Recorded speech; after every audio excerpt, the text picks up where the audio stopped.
హరి ఓం.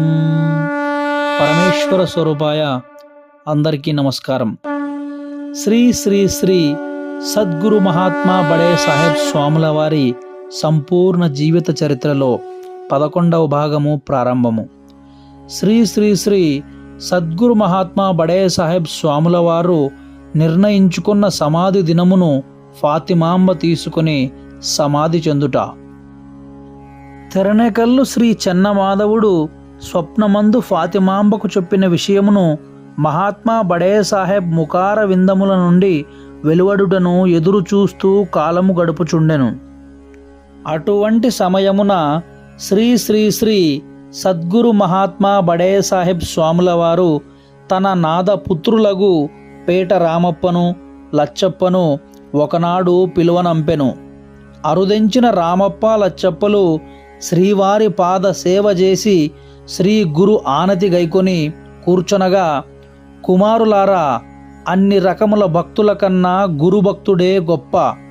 గురువు కన్నా గొప్పవారు లోకమున లేరు. ఆత్మయందు మనస్సు లయము చేసి కైవల్య పదవి పొందవలయునన్నా కేవలము గురుని వలనే సాధ్యమగును. బ్రహ్మానందము చెందవలయునన్నా సాక్షాత్ పరబ్రహ్మ స్వరూపులగు గురుదేవుల కరుణా కటాక్ష వీక్షణంబుల వలననే దొరుకును గాని అన్యము కాదు. లోకమున గురువునకు శుశ్రూష చేయువారికి పరమ పదవి కరతలామలకముగా ఉండును. పుత్రులారా, పరమునందే ఫలము కలదని ఈ లోకమును త్యజించమని తెలుపు వారి వాక్యములు నమ్మవద్దు. ఇచటనే స్వస్థతగా ఉన్నప్పుడే పరమ పదవికి పట్టుదలతో ప్రయత్నించండి. గురూపదేశము లేనిదే గండి రహస్యము తెలియుట దుర్లభము. అవివేకముచే అజ్ఞాన వృత్తులాచరించి తత్వ మార్గము గనలేక వేష భాషలచే మోసగించక గురువాక్య సమ్మతిననుసరించి యుక్తిచే బ్రహ్మ స్వరూపము చెందండి. ఎట్టి కార్యము చేసిన గురుననుగ్రహము నొంది చేపట్టిన ఆ కార్యము సిద్ధి పొందును. కోటి మంత్రములు ఇవ్వలేని ఫలమును ఒక గురు మహామంత్రము అందించగలదు. కావున ఆ గురుమంత్రము ఎల్లవేళలయందు మరువక ఎరుక కలిగియుండి ధ్యానించవలయును.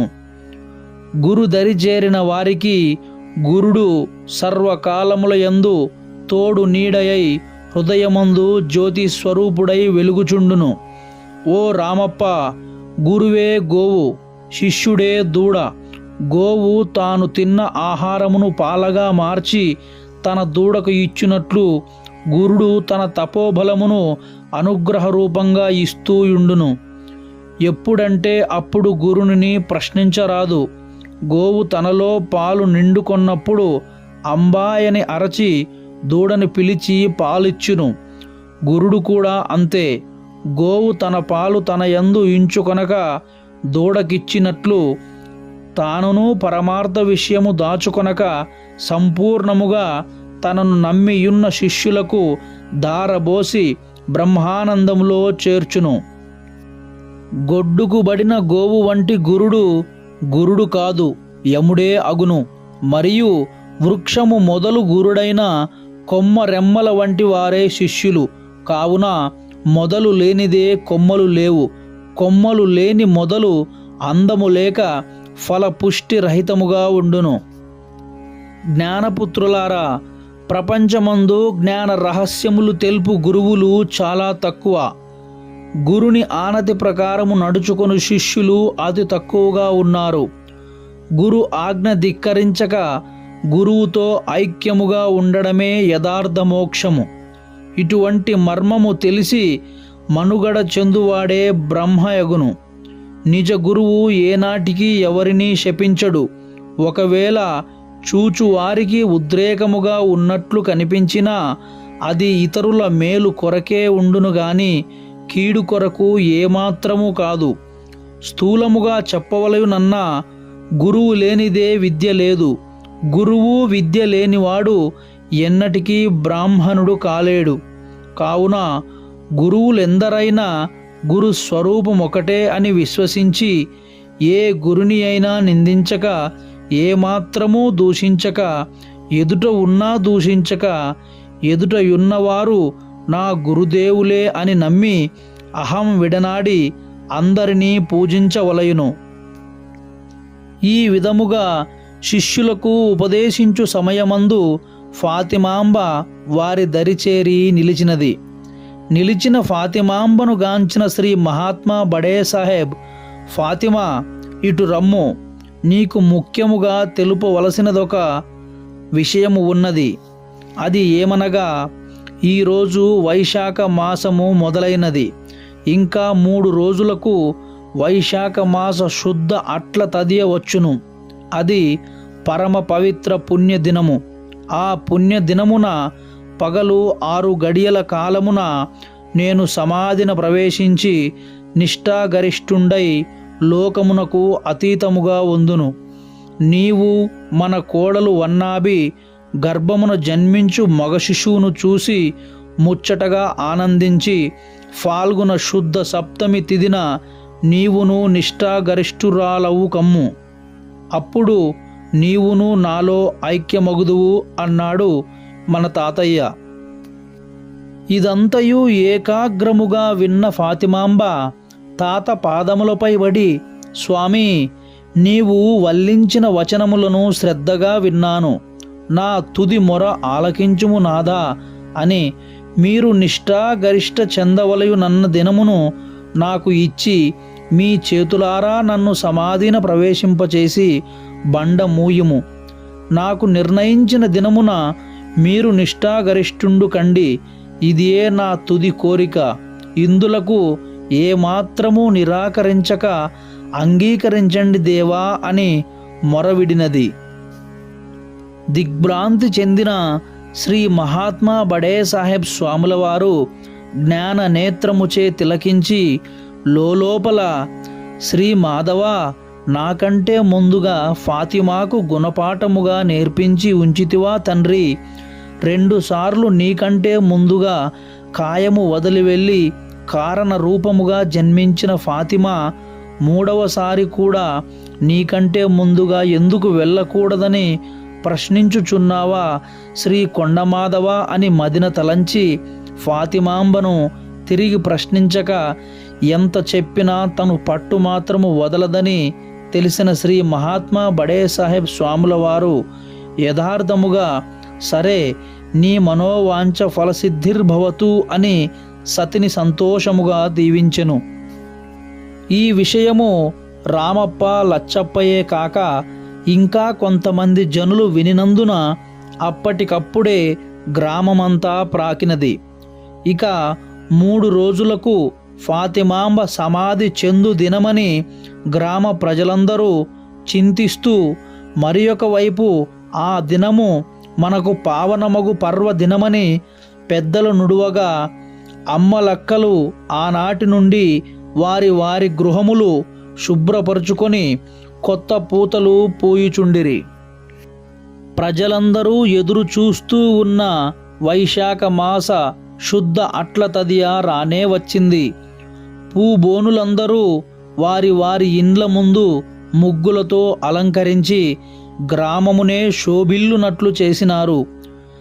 ఆ వైశాఖ శుద్ధ అట్ల తదియన ఫాతిమాంబ పగలు 5 గడియలకు కుమారుడు శ్రీ హుసేన్ సాహెబ్ మగ్గముపై నేసిన క్రొత్త చీరను ధరించి గ్రామము బయట ముందుగా నిర్ణయించి నిర్మాణము చేసిన సమాధి దగ్గరకు మేళతాళముల, భజనల, దశవిధ నాదములచే గ్రామ జనులచే వెళ్ళుచుండా పరగ్రామ భక్తులు అరుదెంచి వారిలో కలువగా ఇసుక చల్లిన క్రింద పడనట్లు క్రిక్కిరిసిన మహాశయులచే సమాధి దరి చేరినది శ్రీమతి శ్రీ ఫాతిమాంబ. సమాధి ముందు నిలచిన ఫాతిమాంబ జనులందరినీ చూసి, ఓ దైవాత్మ స్వరూపులారా, భక్త మహాశయులారా, ఎన్నో జన్మల పుణ్య కర్మ ఫలములచే ఈ పతిని వరించితిని. ఈ పతియే సాక్షాత్ పరమాత్మ అని సేవించి ఆయన ఆశీర్వాద ఫలముచే మరియు తెరనికల్లు శ్రీ కొండమాధవ స్వామి కృపచే ఈ శరీరము పటుత్వము కోల్పోవక మునుపే స్వస్థతముగా ఉన్నప్పుడే పతి చేతులారా సమాధి చెందుట లోకమునందు చాలా తక్కువ. ఒకవేళ అయినా ఒకే స్థలము యందు సమాధి అగుట అతి తక్కువ. అటువంటి సత్ఫలితము నాకు లభ్యము చేసినాడంటే ఈ మహానుభావుని ఎలా పూజించవలయునో తోచకున్నదని శ్రీ మహాత్మా బడే సాహెబుకు మెడయందు పూలమాల అలంకరించి మంగళహారతులతో పూజించినది.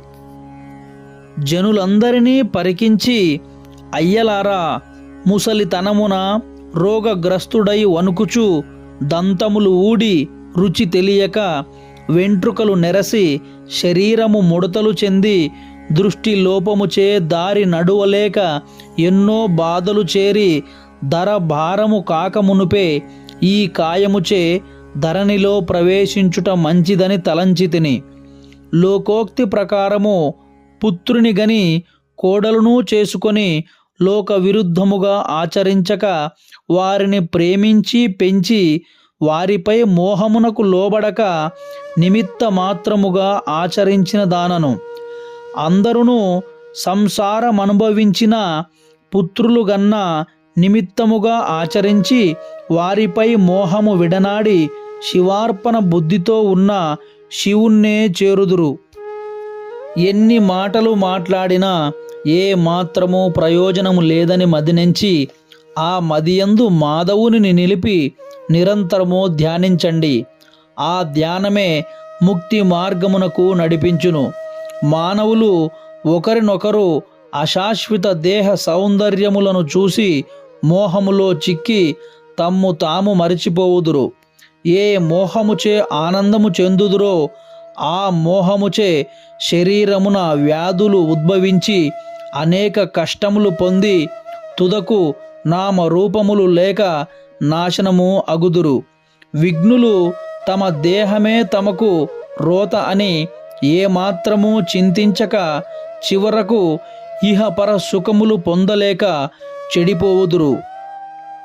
ధనధాన్యములపై ఆశ ఉంచక, ఆలుబిడ్డలు అన్నదమ్ములపై వ్యామోహము ఉంచక, స్వార్థమును వదిలిన ఆశించిన మోక్షము ఇంటి ద్వార పంచనే ఉండును.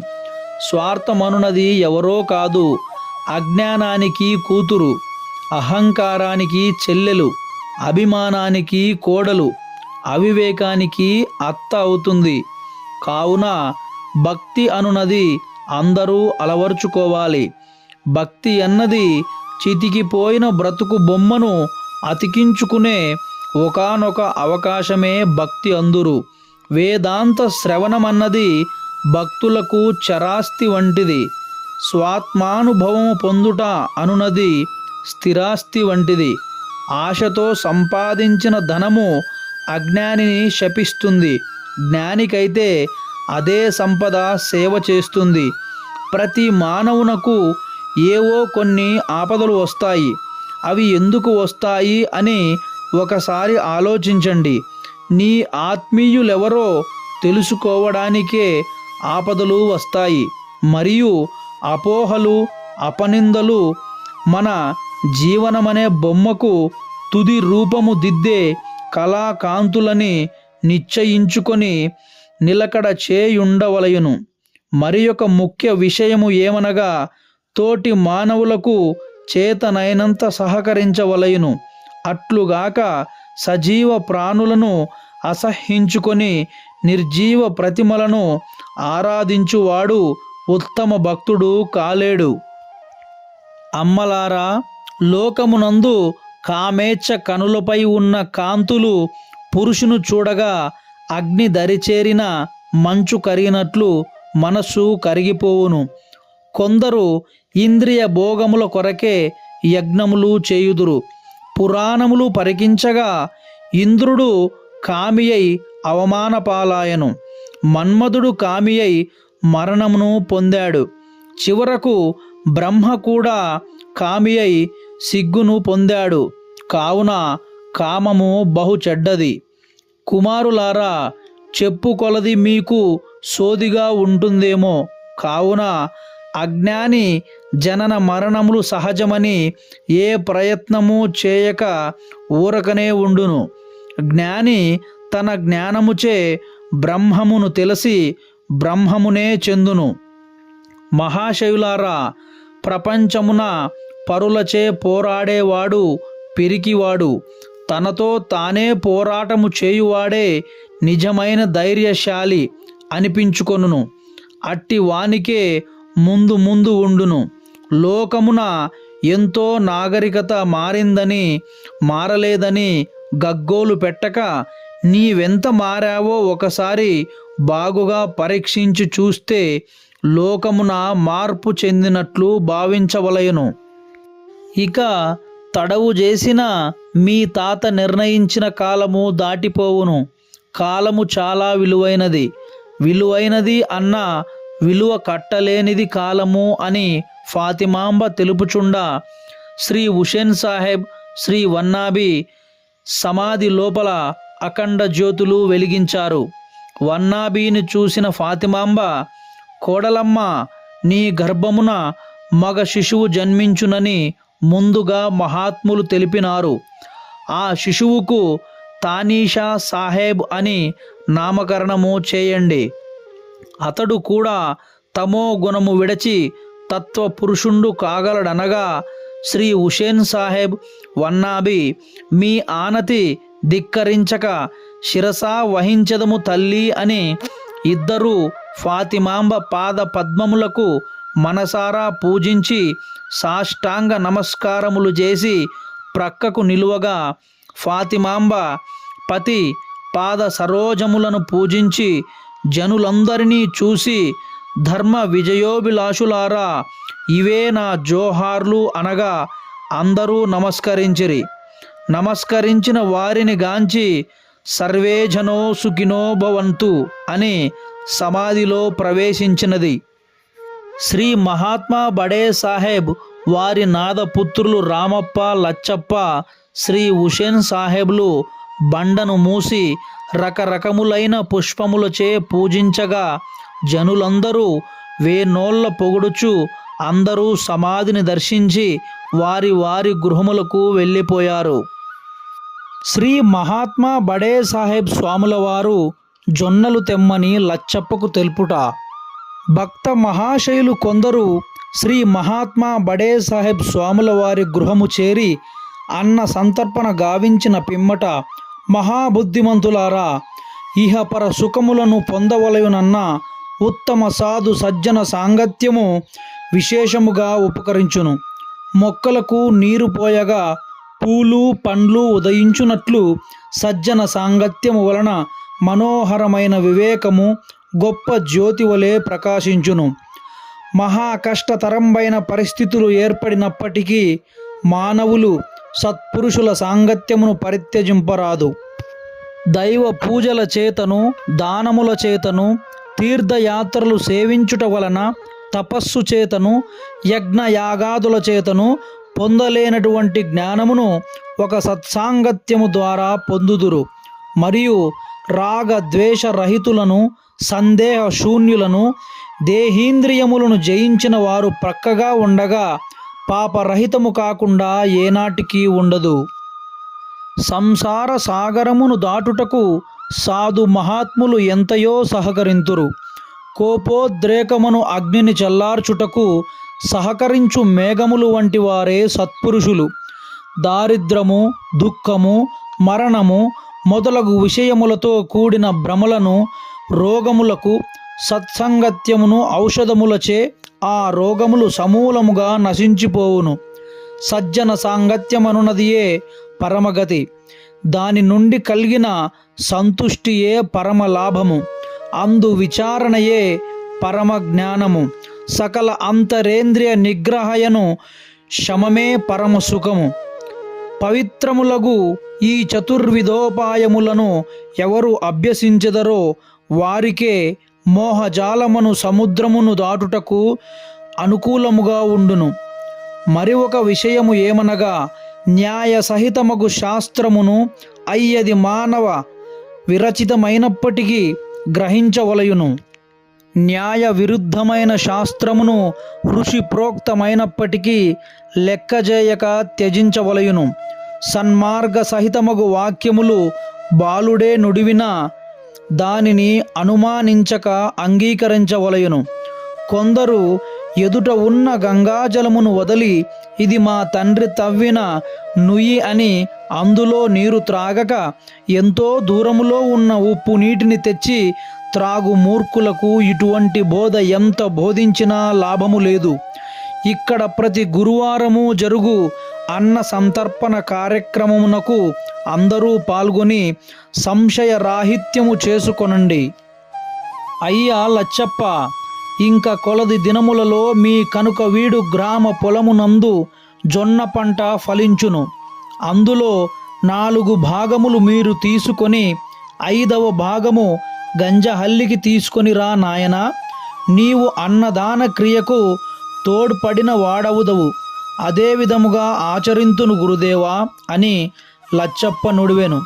అప్పటికే తెల్లవారుచున్నందున మహాశయులందరూ స్వాముల వారికి నమస్కరించి వారి వారి గృహములకు వెళ్ళగా రామప్ప లచ్చప్ప కూడా శ్రీ గురుదేవుల ఆనతి గైకొని వారి వారి గ్రామములకు వెళ్ళిపోయారు. లచ్చప్ప గంజహల్లికి జొన్నలు తెచ్చుట శ్రీ మహాత్మా బడే సాహెబ్ స్వాముల వారు నీ వంశము నిరవంశమవుతుంది అని పలుకుట. గంజహల్లి గ్రామము నుండి వెళ్ళిన కొన్నాళ్లకే లచ్చప్ప పొలమునందు జొన్న ఫలించగా కంకులన్నీయూ కోసి కళ్ళమునందు కంకులుంచి బంతి త్రిప్పినాడు. ఆ లచ్చప్ప తండ్రి జొన్నలన్నీయూ రాశిబోసిన లచ్చప్ప తండ్రి కుమారుణ్ణి పిలిచి, ఒరే లచ్చా, నేను ఇంటికి వెళ్ళి బండి పట్టుకొని సంచులు తీసుకుని వచ్చేదా, అంతవరకు జొన్నలు రాశి దగ్గర కావలి ఉండమని తన గ్రామమగు కనుక వీడు గ్రామమునకు వెళ్ళిపోయాడు.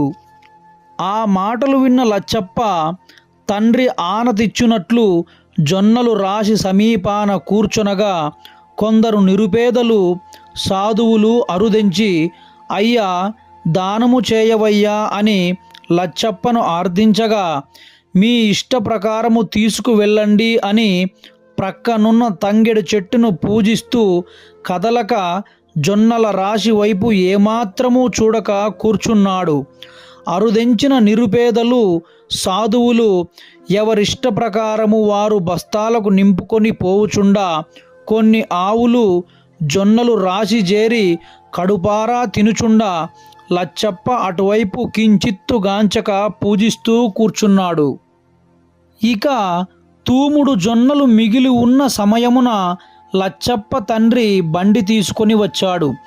ఆ జొన్నలు చూసి కనులెర్రజేసి, ఒరే లచ్చప్ప, 32 తూముల జొన్నలయ్యే రాశిని ఇతరులు తీసుకువెళ్ళుచుండా ఆవులు మేయుచున్నా కనులారా గాంచి బెల్లము గొట్టిన రాయి మాదిరి కూర్చున్నావా వెదవా అని భుజముపై ఉన్న కొరడా తీసి లచ్చప్పను జాడించెను.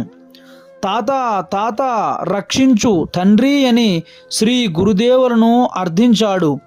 నిన్ను ఏ తాత రక్షించగలడురా, నీవు నా తండ్రి ముఖమైనా చూడలేదు, తాత తాత అని తలంచుచున్నావా అంటూ ఇంకా కొరడా దెబ్బలు అధికము చేశాడు. నాయనా, నా మాట ఆలకించుము, అక్కడ ఉన్న జొన్నలనే కొలువుము, నీవనుకున్న 32 తూములు కొలచి మిగిలినవి అక్కడే ఉంచుము అన్నాడు లచ్చప్ప.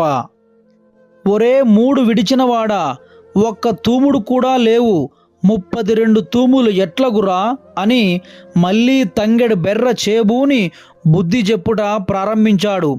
అప్పుడు లచ్చప్ప గురుదేవా మహాత్మా అని బిగ్గరగా అరిచి కదలక అరవక మౌనముగా నిలిచిపోయెను. ఈ వింతను చూసిన ప్రక్క రైతన్నలు దరిచేరి ఏదో పిల్లవాడు ఆటలో నిమగ్నుడై తంగెడు చెట్టును పూజించుచున్న తీసుకువెళ్ళిన పెద్దలకైనా మతి ఉండకూడదా, పిల్లవాని తప్పును క్షమించి అక్కడున్న జొన్నలనే కొలత చేయండి.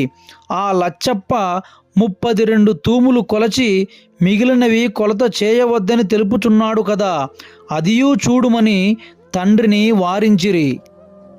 సరే, మీరు తెలుపుచున్నందున కొలత చేయుదును అని అనగా, లచ్చప్ప ఉన్న జొన్నలను రాశిగా చేర్చి శ్రీ గురుదేవులను ధ్యానిస్తూ జొన్నలు చుట్టూ గీటు గీచి కొలవండి అని ప్రక్కన నిలబడ్డాడు. కొల కడవచే కొలత ప్రారంభించాడు లచ్చప్ప తండ్రి. 10 తూముల కొలత చేసినా కూడా ప్రారంభించినప్పుడున్న జొన్నలు ఉన్నట్లే ఉన్నవి.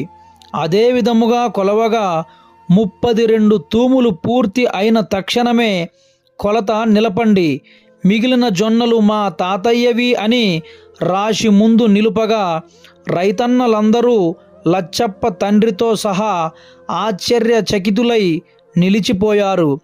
మీ జొన్నలు మీరు తీసుకువెళ్ళండి, ఈ జొన్నలు నా గురుదేవులు వసించు గంజహల్లి గ్రామమునకు తీసుకువెళ్ళదనన్నాడు. అప్పుడు లచ్చప్ప తండ్రి చూచుటకు ఒక్క తూముగా కనిపించుచున్న జొన్నలు 32 తూములు అయినావంటే ఇది ఏ మహాత్ముని మహిమయో కదా అని కుమారుని దరి చేరి, లచ్చా, తాత తాత అని అరచితివే, అతడు ఏ తాతరా అని అన్నాడు. అప్పుడు లచ్చప్ప తన తండ్రితో, నా తాత జన్మ తరింపచేయు తత్వపురుషుండు, అతడు గంజహల్లి గ్రామమున ఘనముగా వెలసియున్నాడు, అతడే నా తాత కాని నీ తండ్రి మాత్రము కాదనెను.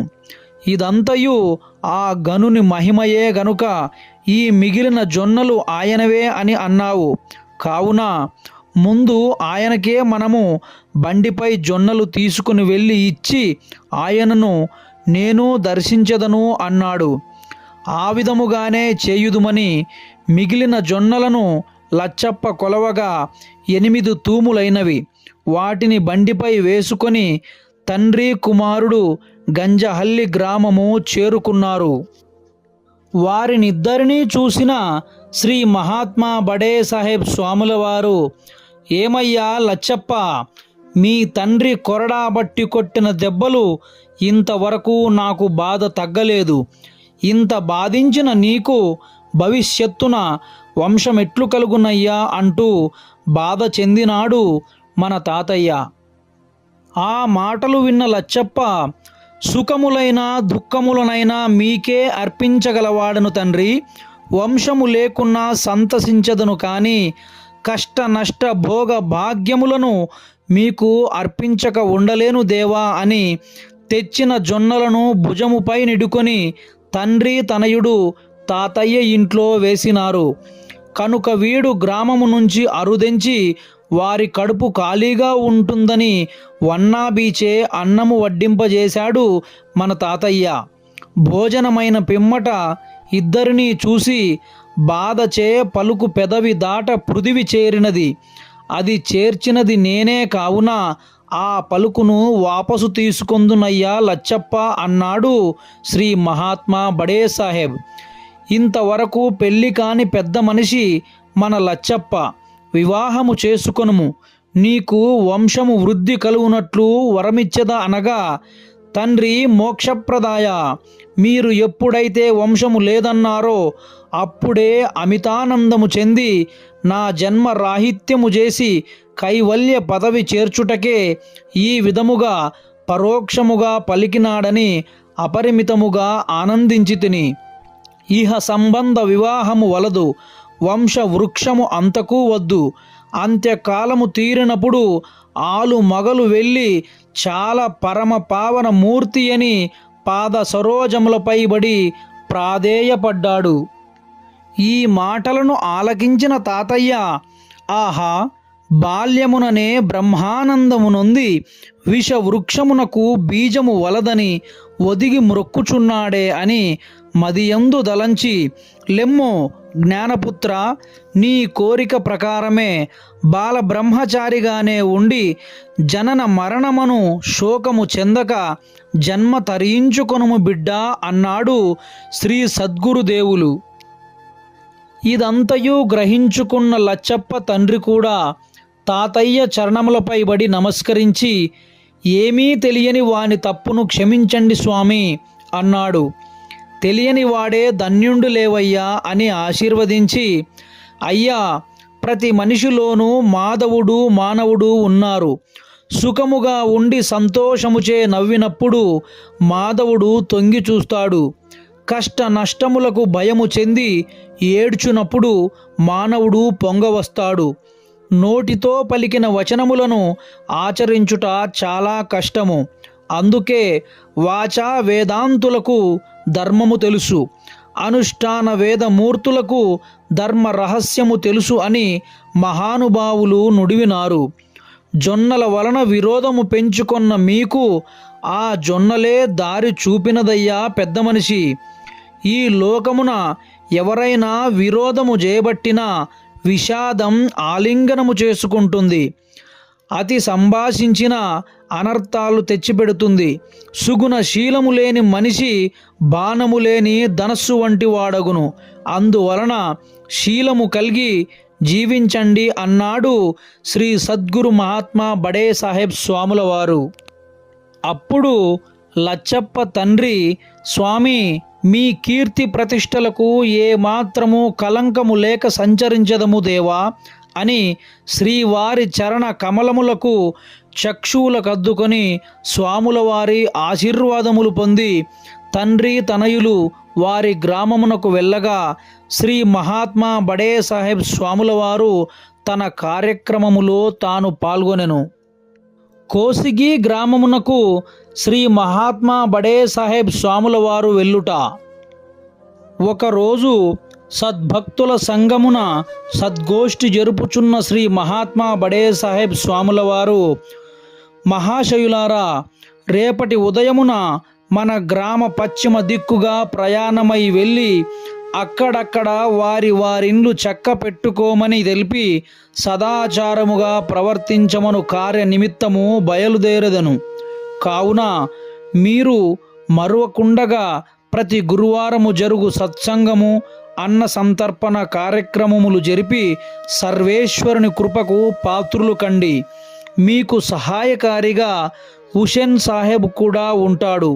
అతడు ఇహ సంసారమున నిర్వర్తించగల సమర్థుండైనందున నా బాధ్యత తీరినదని తలంచితిని. నేను కొలది కాలములో తిరిగి వత్తుననగా మౌనము వహించియున్నారు భక్తులందరూ.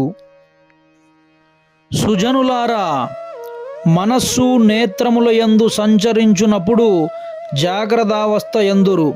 ఆ జాగ్రత్తలో చేయు పనులను సంసారమందురు. నేను నా ధర్మ కర్మననుసరించి నా సంసారమునే చేసెదా. మీరును మీ సంసారము చేయుచు కాలము గడపండి అని శ్రీ మహాత్ములు నుడివెను. అదే విధముగా ఆచరింతుము మహానుభావ అని నమస్కరించి వారి నివాసములకు వెళ్ళిపోయారు. మలినమును తలపై నిడుకొని నాకు అందమైన జుట్టు యున్నదనుకొందురు. ఈ జనులు అట్టి భ్రాంతి నశింపనంత వరకు ఉపాధి అర్థము కాదని తన గృహమును చేరి తన కుమారునితో ఈ విషయము తెలుపగా, జనక జగద్గురు, మీరెక్కడయున్నా ఇక్కడనే యున్నావనుకొని దయకు నిలయంబైన హృదయమందే చిజ్యోతి రూపుడై ప్రకాశిస్తూ ఉన్నాడని తలంచదము తండ్రి అని నయా వినయములచే ఒదిగి వందనంబులు ఆచరించెను. ఆ రాత్రి నిద్రించి ఉదయముననే కాలకృత్యములు తీర్చుకొని తలపాగ జుట్టి చేతిలో బెత్తము చేబూని ఆదవాని సంతకు శుభ శుక్రవారమున ప్రయాణమై ఆదవాని సంతలో ప్రవేశించాడు. సంతలో సరియగు స్థలము నెన్నుకొని అచటనే కూర్చొని సంత జేయు జనులందరినీ తిలకించుచుండెను. జన సమూహమును పరీక్షిస్తున్న అందులో కోసిగి గ్రామవాసుల ప్రవర్తన ఒక విధముగా ఉన్నదని కనిపెట్టినాడు శ్రీ మహాత్మా బడే సాహెబ్ స్వాముల వారు. ఈ కోసిగి గ్రామ ప్రజలే నన్ను ఆహ్వానించునట్లు ఉన్నదని ఆ కోసిగి గ్రామం వైపు ప్రయాణము సాగించెను. సాయంత్రము కాకముందే ఆ గ్రామము చేరుకొని గ్రామ దేవత అగు రేణుకా ఎల్లమ్మను దర్శించు సమయంబున తాతయ్య కంటే ముందు చేరిన భక్త మహాశయులు, ఏ ఊరు తాతయ్య అని ప్రశ్నించిరి. అందులకు, ఆత్మీయులారా, ఇటకు కొలది దూరములో ఉన్న గంజహల్లి గ్రామవాసిని నేను. నా పేరు బడా బడే సాహెబ్ అందురు నాయనా అన్నాడు. అది విన్న భక్తులందరూ ఒక్కుమ్మడిగా చేతులు జోడించిరి. మహాత్మా జేజినాయన, గంజహల్లి బడే సాహెబ్ గనుడని విన్నాము స్వామి. మా ప్రాంతమునకు వర్షము లేక చాలా రోజులైనది. పైరులు పాడగుటకు ఎదురు చూస్తూ ఉన్నవి దేవా. అందువలన మా గ్రామ అమ్మవారు రేణుకాంబ సన్నిధి కుంభముతో మేళ తాళములచే మా దొరగారి అనుమతి పొంది అరుదెంచితిమి తాతయ్య అని నమస్కరించిరి. ఆరగించిన అమ్మవారికి తెలియదా ఏమి? ఆమె మన అమ్మలను గన్న అమ్మవారు. ఆమెకు అన్ని విషయములు మీరు తెలుపకనే తెలుసునని మన తాతయ్య నుడువుచున్న సందర్భమున దొరగారు అక్కడకు చేరారు. గంజహల్లి శ్రీ మహాత్మా బడే సాహెబ్ మన గ్రామమునకు వచ్చి ఇక్కడనే ఉన్నాడని ప్రజలు తెలిపినారు. అయితే ఆయనను మా దర్బారుకు రమ్మని తెలపండి అని అమ్మవారిని పూజించి దొరగారు వెళ్ళిపోయారు. ఆ విషయము తాతయ్యకు తెలుపగా దొరల చిత్తము మాన్ల నీడ కదా అని తలంచి ఆ ప్రజల సహాయమున దొరగారి నివాసము చేరుకున్నారు శ్రీ మహాత్మా బడే సాహెబ్ స్వాముల వారు. నిలచి నిలువక ముందే, అయ్యా బడే సాహెబ్, నిన్ను మహామహిమాత్ పురుషుడని విన్నాము. అది సత్యమో అసత్యమో మాకు తెలియదు. ఆ విషయము మా కనులారా గాంచవలయునని తలంచి నిన్ను ప్రశ్నించదా. మా ప్రాంతమున వర్షము ఎప్పుడు వర్షించును? ఆలస్యము చేయక తక్షణమే తెలుపుము. ఇది సామాన్య స్థలము కాదు. దొరగారి దర్బారుని గుర్తించి మేలుకొని నొడవండి అన్నాడు దొరగారు. ఆ మాటలు విన్న మహాత్మా బడే సాహెబ్ స్వాముల వారు, భూపాలక, వర్షం రాకడా ప్రాణం పోకడా ఎవరికీ తెలియదంటున్నారు కదయ్యా ధరాపాలక అన్నాడు. ఇది సర్వసామాన్యుల ఎదుట నుడువు మాట. మీ ఎటువంటి మహాత్ముడు మా ఎటువంటి దొరల దర్బారున నుడువనది ఏమాత్రమూ కాదు. ఒరే పాలేరుగాళ్ళు, ఇతనిని ఆ బందీఖానాలో తోయండి. అప్పుడైతే దర్బారంటే ఏదో తెలుస్తుంది అన్నాడు. వెంటనే దొరగారి ఆనతి నెరవేర్చారు తలారి వాండ్రు. ఖైదీలో ఉన్న శ్రీ సద్గురు మహాత్మా బడే సాహెబ్ స్వాముల వారు సన్మార్గము బోధించుటకు పర్యటించినందుక ఈ శిక్ష విధించుచున్నావు గురుదేవా అని లో చూపుతో గురుని దర్శించగా, శ్రీ తిమ్మా గురుడు ఖైదీ ఖానాలో నిలిచి నక్కగా మారి బయల్పడి పట్ట పగలే గ్రామమున ప్రవేశించి కుక్కల నెగదోలుతూ పశ్చిమ ముఖముంచి అరుచుచు గ్రామ ప్రజలందరూ నక్క వెంబడి తరుముచున్న భయపడక వారి చేతికి చిక్కక ప్రజలందరినీ ప్రయాసపరచి వారి ఎదుటనే అదృశ్యమయ్యెను. జనులందరూ గంజహల్లి జేజి నాయన మహిమయే అని గుమికూడి గుసగుసలు ప్రారంభించగా అక్కడికక్కడనే ఆ వాంతులుద్భవించినవి ప్రజలందరకు. ఈ విషయము తెలిసిన దొరగారు బందీఖానాలో తొంగి చూచి, మహానుభావుడనుకున్న ముసలివాడు ముడుచుకొనియే ఉన్నాడని బయటకు వెళ్ళగా జనులు జంబూక వింత తెలుపగా ప్రజాపాలకుని కూడా వాకరింపులు మొదలిడినవి. ప్రభువు దరిజేరిన కొందరు ప్రజలు, దేవరా, గంజహల్లి గనుని గారడే కాని వేరు కాదు దొరా, ఆయనను కనికరించి కారాగారము నుండి విముక్తిని చేయండి అని పాదములపై పడి వేడుకొన్నారు. సరే, మీ అభీష్టము ప్రకారము ఆ వృద్ధుణ్ణి వదులుదుననగా అందరూ భూపాలు ననుసరించిరి. దొరగారు తీసి బయటకు రమ్ము బడే సాహెబ్ అనగా బయటకు వచ్చి బడే సాహెబ్ నిలిచి జనులందరినీ తిలకించగా వాంతులు నిలిచినవి. మహాత్మా బడే సాహెబ్ స్వాముల వారు ఆకాశము వైపు 5 విఘడియ కాలము వీక్షించగా ఉరుములు మెరుపులు ఉద్రిక్తమై వర్షము ప్రారంభించినది. వాంతులు నిలిచిన వారందరూ చూచుచుండగా వీరిలో నీళ్లు పారుచు వంక వాగులు ఏకమైనవి. భక్త ప్రియులారా, జీవుడు మొట్టమొదట స్వర్గము నుండియే నరకము నుండియే బయలుదేరి వర్షము ద్వారా సస్య రూపమై అన్నములో చేరును.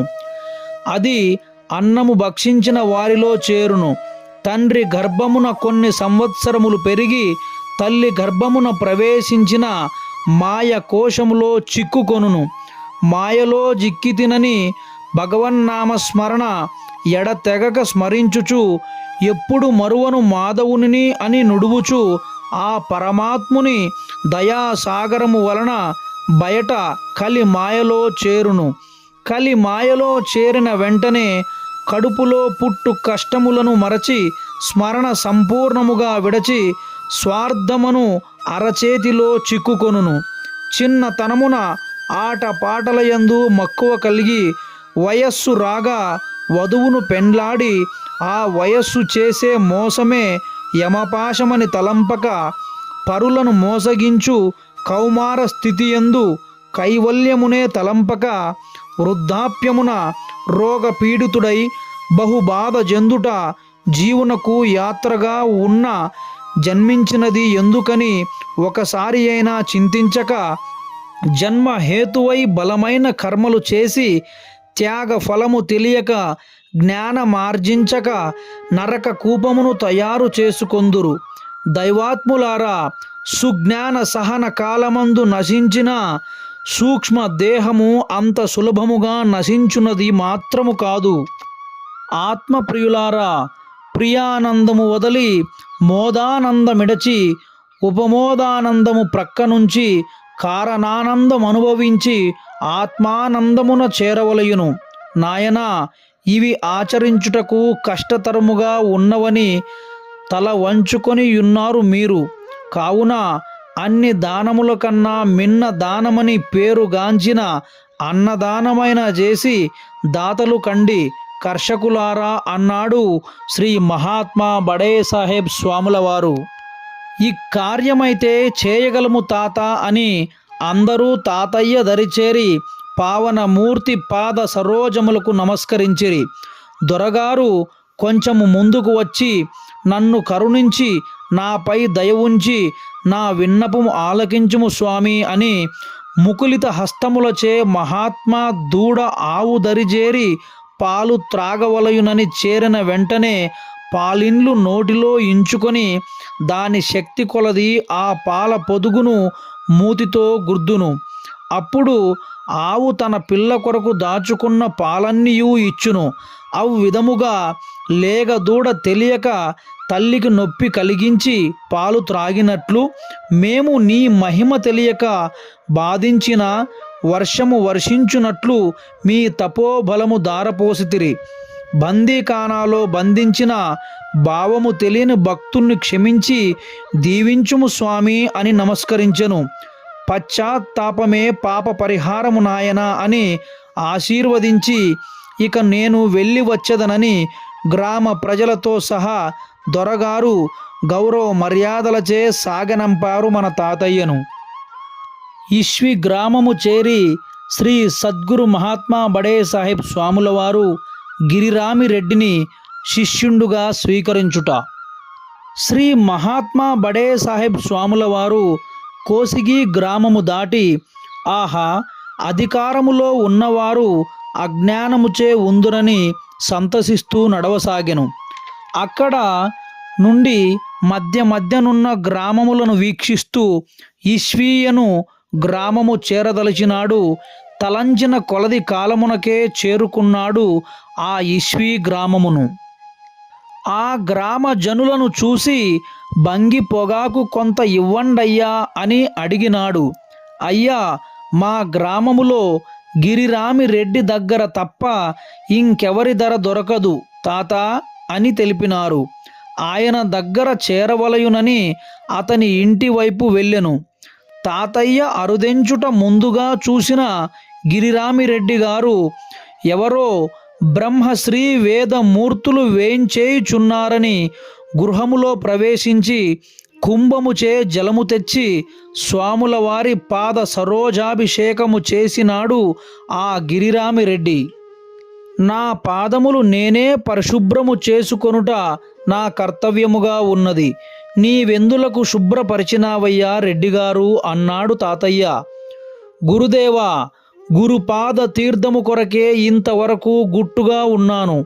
దొరికినప్పుడు దాగుట ఎట్ల తండ్రి అని దీన స్వరముచే పలికెను.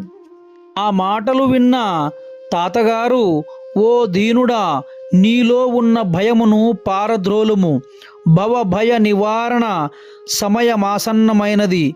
జీవేశ్వర, సర్వేశ్వరుడు సర్వాంతర్యామి అయి నిజ భక్త హృదయాంతరాలమందు నిలచి నిఖిల వేద రహస్య తత్వం, మహాతత్వం, త్రికాల రహస్యం, అఖిల యోగ జ్ఞాన భక్తి జ్ఞాన ఏష్య జ్ఞానములను గ్రంథారీత్యా ఏ ఒకరిచే అయినా రచింపజేసి యథార్థ రీత్యా బోధించుచున్నది ఆ పరమాత్ముడే కదా గిరిరామిరెడ్డి అన్నాడు శ్రీవారు.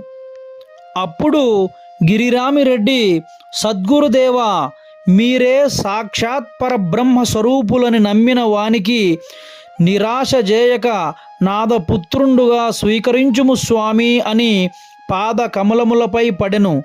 పట్టుకొని అటు కూర్చొను బిడ్డ అని దీవించెను మన తాతయ్య. ఓ పరమభక్త, ఈ ప్రపంచమే తెరయై నిలిచింది. తోలు బొమ్మలు నిలిచాయి. పాత్రలై పలికినవి కథ నడిచింది. గాథ ముగిసింది. ఇది ఒక నాటకం. ఆ విధముగా జన్మ వచ్చింది. బ్రతుకు సాగింది. యాత్ర ముగిసింది. శివం వెళ్ళింది. శవం నిలిచింది. చితి రగిలింది. ఇది ఒక జీవితం. ఏదైనా ఒక నాటకం ప్రదర్శించాలంటే దాన్ని నడిపించే సూత్రధారి ఒకడుండాలి. అతను కంటికి కనిపించకపోయినా ప్రతి పాత్ర హావభావాల యందు అతడే కారణరూపుడై తొంగి చూస్తున్నట్లు తెలుస్తుంది కదూ. అలాగే జన్మ వచ్చిందంటే దానిని ప్రసాదించి నడిపించే వాడొకడుండాలి. అతని అదృశ్య హస్తము ప్రతి చోట కనుమరుగై కదులుతూ ఉంటుంది. అతని స్వాధీనంలో ఉన్న వేద శాస్త్రములే పరిపాలిస్తున్నాయి. ఆ మహానీయుని దీవెనలే దిక్కుదోచని మానవులకు వెలుగుబాట చూపించే జ్యోతిలై ప్రకాశిస్తున్నాయి. ఆ జ్యోతి స్వరూపులే మీ కంటి కగుపడు కారణ సద్గురుదేవులు. అతడే భగవంతుడు. అతడు అంతటా వ్యాపించి ఉన్నాడు అని పలికినాడు మన తాతయ్య. అయితే అంతటా వ్యాపించి ఉన్నాడని రాయి, బొమ్మ, చెట్టు, పుట్ట భగవంతుడు అవ్వడానికి వీలు లేదు. దీని అంతరార్థమేమనగా, రాయి దేవుడంటే తప్పు కావచ్చు. ఆ విధముగా తలంచిన అజ్ఞానము కావచ్చు. ఆ రాతిలో కూడా దేవుడున్నాడని గ్రహిస్తే అది సమ్యక్ జ్ఞానమవుతుంది. ఒక ఇంట్లో మానవుడున్నాడంటే విశ్వసించు ఆ ఇల్లే మనిషి అంటే విశ్వసించుటకు వీలు కానట్లుండును. పురాణరీత్యా చింతించిన ప్రహ్లాదుని కొరకు స్తంభము నుండి భగవంతుడు బయల్పడినా అతడు శ్రీ నరసింహస్వామి రూపమున నిలిచిన ఆ స్తంభము మాత్రము అదే విధముగా ఉన్నది కదా. కావున దాని పరికించిన ఆ రాయి యగు స్తంభమున భగవంతుడున్నాడు. ఆ రాయి స్తంభము మాత్రము భగవంతుడు కాదు అని తెలియచున్నది గదా గిరిరామిరెడ్డి అన్నాడు శ్రీ మహాత్మా బడే సాహెబ్ స్వాముల వారు. స్వామి త్రిమూర్తి స్వరూప, మహానుభావులందరూ పరమ పదవికి ప్రయత్నించమందురే, అది ఎందుకు ప్రయత్నించవలయును గురుదేవా అన్నాడు గిరిరామిరెడ్డి. శీల సంపన్నుడా, మానవులు ఏ వస్తువునైనా కోరుకున్నా తనకు తెలియని, తనకు అనుభవము లేని విషయాన్ని ఆశించడు కదా. కనుక తను పొందాలనుకున్న పరిపూర్ణత తన అనుభవ పరిధిలో ఉన్నదనే కాని ఊహించి కల్పించుకున్న గాలి మేడలు వంటిది కాదు ఆ పరమ పదవి. ఆ పరిపూర్ణము తన స్వభావమై స్వరూపముగా ఉన్నది. అనుభవంలో లేకపోతే ప్రయత్నం సాగదు. అనుభవంలో ఉన్నప్పుడు ప్రయత్నము తప్పక చేయవలయును. పరిపూర్ణత ఉన్న మానవుడు ఆ పూర్ణతను తెలియలేక పరితపించుచున్నాడు నాయన. గిరిరామిరెడ్డి, ప్రతి ఒక్కరికి పరిపూర్ణత తెలుసు. అందుకే మోక్షము ఎక్కడో వెతికి సాధించేది మాత్రము కాదన్నారు పెద్దలు. అందువలన నీలో ఉన్న విషయ వాసనల కోరు సర్వ ఇంద్రియములకు నీవు మోక్షము కల్పిస్తే అదే నీకు మోక్షమవుతుంది. ఉన్నదాన్ని గ్రహించి తెలుసుకొనేదే జ్ఞానం. ఆ జ్ఞానం ప్రసాదించే కారుణ్యమూర్తియే సద్గురువు. అందువలన సద్గురు దేవులను ఆశ్రయించి సేవించి ఉపదేశము పొంది జన్మ తరించమని శ్రీ భగవానుడు తెలిపిన వాక్యాలన్నాడు శ్రీ మహాత్మా బడే సాహెబ్ స్వాముల వారు. ఇదంతయు శ్రద్ధగా ఆలకించి గిరిరామిరెడ్డి, పరమ పావనమూర్తి నన్ను కరుణించి మీ నాదపుత్రుండుగా స్వీకరించి నా జన్మ పావన జేయము తండ్రి అని శ్రీవారి పాద పద్మములపై మొరవిడెను. ఆ దీనుని మొరాలకించి, లెమ్ము నాయన, సంపూర్ణముగా అనుగ్రహించితినని మూల మంత్రము ఉపదేశించి గురు శిష్యుల మర్మము బోధించినాడు సద్గురు అందులకు పరమానందము చెందిన గిరిరామిరెడ్డి, తండ్రి గుహేశ్వర, మీకు ఎన్నడూ తరగని చెదరనటువంటిదగు 12 ఎకరముల భూమిని గురు దక్షిణగా సమర్పించుకొనుచున్నాను. నీవు పలికితివిగాన నా హృదయపూర్వకముగా అంగీకరించుచున్నానన్నాడు శ్రీ మహాత్మా బడే సాహెబ్ స్వాముల వారు. శిష్య గిరిరామిరెడ్డి, ఎగిరే తరంగాలు ఉన్నావంటే ఎగురని సాగరమొకటి ఉన్నట్లు. ఈ ప్రపంచమున కదిలే బొమ్మలున్నాయంటే కదలని తెరయొకటుండాలి. కానీ ఆ తెర అదృశ్యము, ప్రపంచమే అదృశ్యముగా ఉన్నది. అంతటా నిండియున్న తెరయే అనంతరూపుడు, అతడే అమరేశ్వరుడు. కావున నేను అనేది తెలిస్తే నాదంటూ ఏదీ లేకుండా యుండునయ్యా గిరిరామిరెడ్డి అన్నాడు సద్గురు మహాత్మా బడే సాహెబ్ స్వాముల వారు. వాయువు ఎక్కువగా వీచినప్పుడు దీపము తన కాంతిని నిలుపుకొననట్లు మన వాసనలు ఎక్కువగా వీచి జ్ఞాన జ్యోతి ప్రకాశింపదు. అయ్యా గిరిరామిరెడ్డి, కోరికలు నింపుకొని గురిని చెంత చేరి అతనిని ప్రశ్నించకు. నీకు ఏది అవసరముండునో దానిని అతడే ఇచ్చును. అతడు నీకంటే ఎక్కువ తెలిసినవాడు. అందువలన అడుగక ఇచ్చువాడే అమరేశ్వరుడు. చూడు, ఈ లోకమున అనుకొని ఆహ్వానించిన పనులు కొన్ని జరుగవు. అనుకొనక ఆహ్వానించకయున్న కర్మలు కూడా కొన్ని ఆగుతుంటాయి. అనగా నీకు ఏది ఇవ్వవలయునో అతనికి ముందుగా తెలుసు కాబట్టి అందించగలడు. నీకు తెలియదు కాబట్టి ఆశించి అడిగెదము. ఏ కర్మ ఆచరించినా నిష్కామ కర్మగా ఆచరించి నిర్మల రూపుడు కమ్ము నాయనా అనెను. ఇక నేను వెళ్ళెదననగా గిరిరామిరెడ్డి పంచామృతమివ్వగా స్వీకరించి బయలుదేరును సద్గురు మహాత్మా బడే సాహెబ్ స్వాముల వారు. ఇక్కడితో శ్రీ శ్రీ శ్రీ సద్గురు మహాత్మా బడే సాహెబ్ స్వాముల వారి సంపూర్ణ జీవిత చరిత్రలో 11వ భాగము ముగిసినది. శ్రీ సద్గురు మహాత్మా బడే సాహెబ్ స్వాముల వారు నగురూరు గ్రామమున మాబూ సాహెబ్ను నాదపుత్రుండుగా చేసుకొనుట, ఇది 12వ భాగంలో చెప్పడం జరుగుతుంది. జై గురుదేవ్.